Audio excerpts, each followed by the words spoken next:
দুঃখের সময় যদি পাশে না পাই, সুখের সময় দেব কি ধূপ। সকল প্রবাসী সচেতন আছি, থাকবো না আর চুপ। প্রবাসীর জন্য 2টা টাকা যায় তোমাদের পকেটে, ইউএস বাংলার মালিক হয়ে ভাব ধরেছে রকেটের।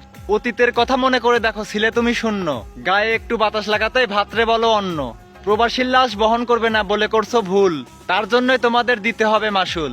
বাংলাদেশের বীর মুক্তিযোদ্ধারা যদি 9 মাস যুদ্ধ করে শহীদের খাতায় নাম ওঠে, আর বাংলাদেশের রেমিটেন্স যোদ্ধাগুলো বছরের পর বছর জীবন যুদ্ধে যুদ্ধ করে বাংলাদেশের রেমিটেন্স পাঠায়, জীবন যুদ্ধে যুদ্ধ করতে করতে একসময় ক্লান্ত হয়ে মারা যায়, আর এই রেমিটেন্স যোদ্ধাগুলোকে শহীদ না বলে তোমরা বলো পচা লাশ। 9 মাস যুদ্ধ করে যে সমস্ত শহীদরা মারা গেছে, প্রত্যেকটা প্রবাসী রেমিটেন্স যোদ্ধাগুলো তাদের থেকে কম না, আর তোমরা বলো সেই সমস্ত প্রবাসীর লাশগুলো তোমরা বহন করতে পারবা না। প্রবাসীর নিয়ে যাওয়ার সাবান শ্যাম্পুগুলো তোমরা বহন করতে পারবা, কিন্তু প্রবাসীর লাশ বহন করতে পারবা না। আর তোমাদের সেই ইউএস বাংলা এয়ারলাইন্সে আমরা কি হিসু করতে যাব?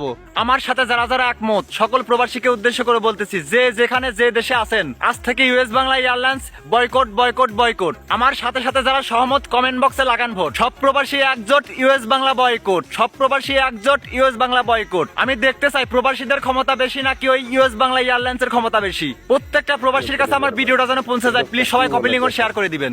আজ থেকে US Bangla boycott boycott boycott. সকল প্রবাসী আজ থেকে US Bangla boycott boycott boycott.